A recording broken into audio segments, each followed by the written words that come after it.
멋진 작품을 하기 위해서는 어떤 게 갖춰져야 될까요? 멋진 그림 실력? 지우개도 들어볼까?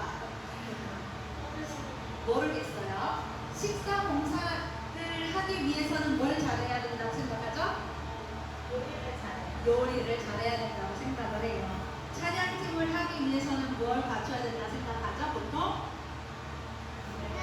노래도 잘 불러야 되고 악기 연주 실력도 어느 정도 갖춰야 되고. 네? 사람이 사람 뭐야? 사람이 말 사람이 사람이 필요합니다. 네, 그렇죠. 그리고 뭐 목회자가 되기 위해서는 언변의 능력도 좋아야 되고 낯도 안 가리고 이쁨과 모든 것을 다 갖춰야 된다고, 그래야 좋은 목회자라고 생각을 하기도 합니다. 그래서 우리가 뭔가 뭐 집사님 뭐 좀 해주세요 라고 했을 때 아니에요 나는 그거 못해요, 그거 할 준비가 아직 안 됐어요, 이렇게 보통 하죠. 네. 우리 정일생 감사해요. 늘 해주셔서 저는 그만한 준비가 되지 않았어요 이러면서 좀 회피를 한번 하는 게 우리의 좀 일반적인 모습입니다. 근데 오늘 말씀에서는요, 하나님의 부름을 받은 사람들이 있는데요, 이 사람 있습니다. 오늘 읽은 마태복음 말씀에서는 누가 등장하냐면 예수님의 마지막 지상 명령, 최고 중요한 우리에게 맡기신 임무라고 여기는 그 말씀이죠. 그 지상 명령을 받는 자리인데 그 중요한 이 사명을 받는 이 자리에서 제자들은 어떤 믿음의 상태였는지를 봐야 돼요. 17절 말씀을 보면 그들은 예수를 뵙고 절하였다. 그러나 의심하는 사람도 있었다. 이때는요 뭐냐면 예수님이 부활하신 것을 본 거예요. 예수를 뵙고 예수님 부활하셨군요. 경배하고 절을 했어요. 그런데 속으로는 어땠대요? 의심하고 있었다라는 거예요. 그러나 예수님은 너네의 의심에 지적하지 않으시고 최고의 사명, 너희는 가서 모든 민족을 제자로 삼아라라고 말씀해 주시죠. 오늘 또 지효가 그 말씀을 잘 읽어줬는데요, 요나 말씀이 있었어요. 이 요나는 하나님의 부르심 앞에 한참 가면 의심하는 것을 넘어, 제자들은 의심을 했죠. 의심하는 것을 넘어서요, 아예 불순종을 해버려요. 도망쳐버렸습니다. 그런데도 하나님은 이런 의심 많은 제자, 도망쳐버리고 불순종한 요나를 통해서 하나님은 하나님의 일을 하고 계신다라는 것을 볼 수가 있다는 거예요. 근데 왜 하나님은 이렇게 연약한 인간들, 속으로 의심도 많고 그런 척, 잘 믿는 척 그렇게 하고 또 불순종하고 도망가버리고 그렇게 하는 이런 연약한 우리 사람들을 왜 하나님은 하나님의 일을 하기 위해 사용을 하실까요? 하나님이 직접 다 하시면 되는데, 하나님은요, 하나님의 일하시면은 우리 연약한 인간을 통해서 일하셔도 하나님의 능력에는 제한이 없으심을 증명해 주시는 것입니다. 하나님의 일하시면은요, 오직 인간의 능력이 필요하고 인간의 완벽함이 필요한 것이 아니라 하나님의 능력만으로 일하시는 분이시라는 것을 보여주시는 거예요.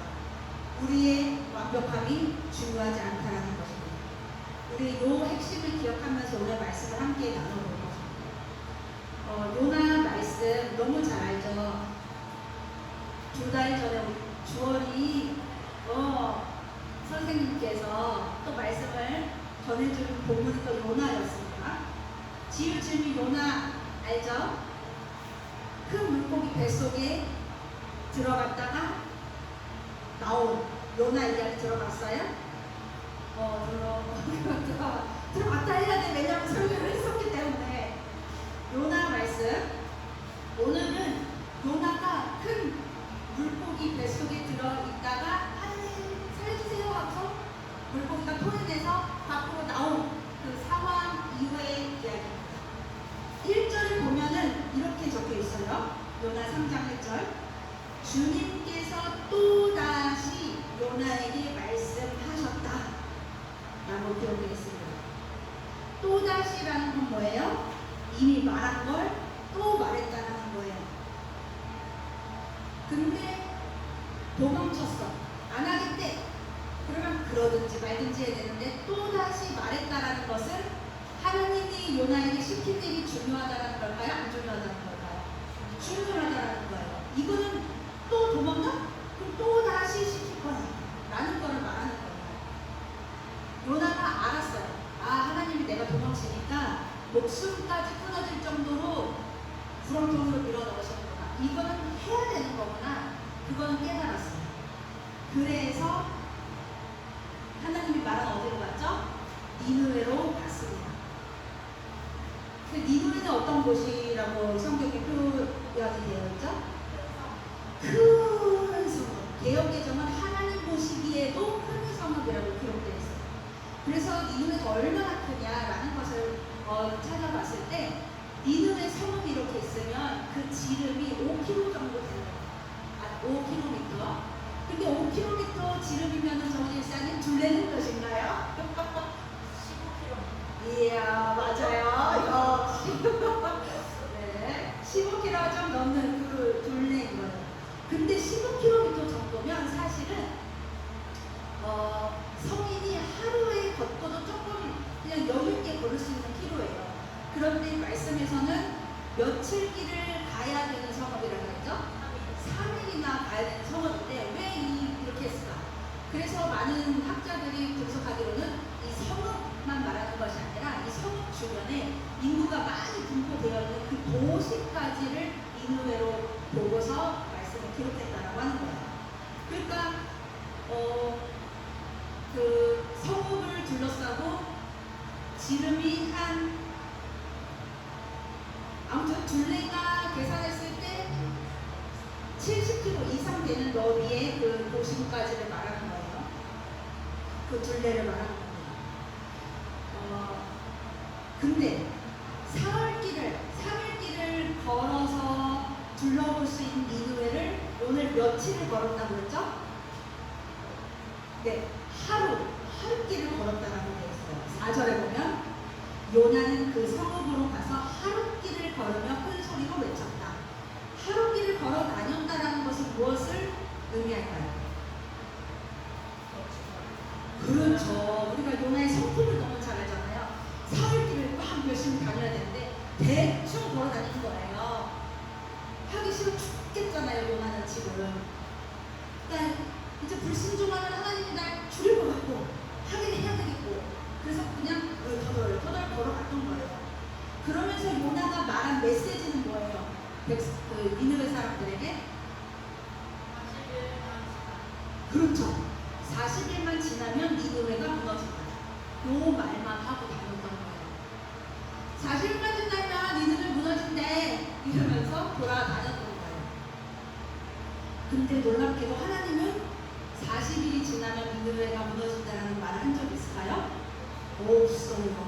니느웨가 말한 거예요. 그러니까 하나님은 단전에서 빨리 가서 죄를 회개해서 니느웨 백성들이 다 나에게 돌아오게 해라. 간절한 요청을 했는데 니느웨는 그 꼴을 보기 싫잖아요. 회개하면 하나님께 돌아오기 싫잖아요. 그래서 40일 정도 남았어. 40일 정도 뒤에 무너질 거야. 라고 성의 없게 대충 말씀을 전하고 있는 거예요.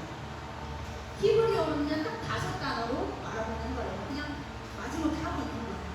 그런데 하루길만 대충 걸어 다녔던 요나의 그 선포를 통해서 니느웨에 어떤 일이 일어나죠? 5절 말씀을 우리 함께 읽어보겠습니다. 5절입니다. 그러나 니느웨 백성들은 하나님의 말씀을 믿고 금식을 선포하고 그들 가운데 가장 높은 사람으로부터 가장 낮은 사람에 이르기까지 모두 붉은 베옷을 입었다. 네. 모든 백성이 대충 던지고 있는 이 말을 통해서 하나님의 말씀을 믿게 되었고 금식을 선포하고 모두 붉은 베옷을 입고 죄에 대한 신실함으로 회개했다라는 거예요. 그런데 여기서 그치지 않죠. 6절에는 백성들의 소문을 듣고 누가 변화해요? 왕까지 변한다는 거예요. 한 나라의 왕의 자리에서 일어났어요. 그리고 옷을 다 벗어버렸대요. 왕이 왕 될 수 있는 것을 상징하는 건 뭐예요? 왕 옷을 입어야 되고 갖춰야 되는 거예요. 그런데 다 버렸대요. 왕 자리도 버렸고 옷도 버렸다라는 거예요. 이것은 뭘 말해요? 왕권을 다 내려놓았다는 거예요. 이 하나님의 심판 앞에서, 하나님의 주권 앞에 자신의 권위를 다 내려놓았다는 겁니다. 그리고 나는 이 나라의 왕이 아니라 하나님 앞에 그저 누구야? 죄인이다 라고 하면서 모든 걸 내려놓았다는 거예요. 우리가 회개한다라고 하죠. 아까 전에 우리 예배 시간 때 늘 회개를 합니다. 근데 온전히 진짜 회개하는 사람의 모습은 이러해야 되는 거예요. 하나님의 주권 앞에, 하나님의 권위 앞에 완전히 순복하고 붉은 배옷과 잿더미 안듯이 나는 죽고 누구로 살아요? 예수로만 삽니다. 내 자아는 죽고 하나님의 능력으로만 살아갑니다라는 고백으로 새로 태어나는 것이 뭐예요? 회개라는 거예요. 대충 하나님 잘못했습니다. 이번 주에는요 친구 때렸고요, 미워했고요, 친구 먹는 거 뺏어 먹었고요, 대충 하지 말라는 거 했어요. 그래서 그냥 말하는 것이 아니라 진짜 회개는 니느웨 백성들이 보여준 이런 회개가 일어나야 된다는 겁니다.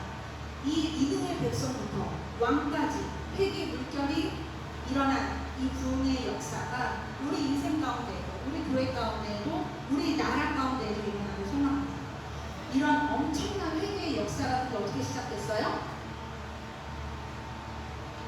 정말 간절하게 불평불만 가득하고 억지로 하는 요나의 대충 던지는 한마디였다라는 거예요. 뻥까지 쳤어요. 40일만 지나면 니느웨가 무너질 것이다. 인성도 별로인 이 요나를 통해서 하나님이 일하셨다라는 거예요. 이게 핵심이라는 거예요. 우리는 앞에서 이야기했듯이 우리가 뭔가 능력을 갖추어야 하나님의 일을 할 수 있다고 생각합니다. 어떤 조건을 갖추고 있어야 교회가 부흥한다고 생각합니다. 근데 이러한 생각은 뭘 반증하는 거냐면 인생의 조건과 방향의 키를 누가 주고 있다고 생각하는 거예요? 내가 주고 있다라고 생각하는 겁니다. 내가 내 인생의 주인공이라고 생각하는 거예요. 내가 주인이어야 된다라고 생각하는 거예요. 주인공은 이런 벽이 있어요. 모든 상황 속에서 누가 스포트라이트를 받아야 돼요? 내가 받아야 되는 거예요. 인생이 잘 풀려도 내가 잘했으니까 나한테 관심 가져도 되고, 근데 또 반대로 인생이 안 풀리는 사람들은 뭐예요? 내 인생만 꼬인 것 같고 내 인생만 불행한 것 같고 나한테만 집중하는 것입니다. 근데 우린 기억해야 돼요. 우리는 하나님의 도구라는 거예요. 우리 인생의 주인은 오직 누구예요? 예수 그리스도. 우리 인생의 방향의 길을 쥐고 계신 분은 누구예요? 우리를 지으신 하나님이시다라는 겁니다. 이런 고백으로 살아갈 수 있는 우리가 되었으면 좋겠습니다. 니느웨, 근데 요나의 마음을 우리가 헤아리지 못하지는 않아요. 니느웨는 어떤 곳이에요?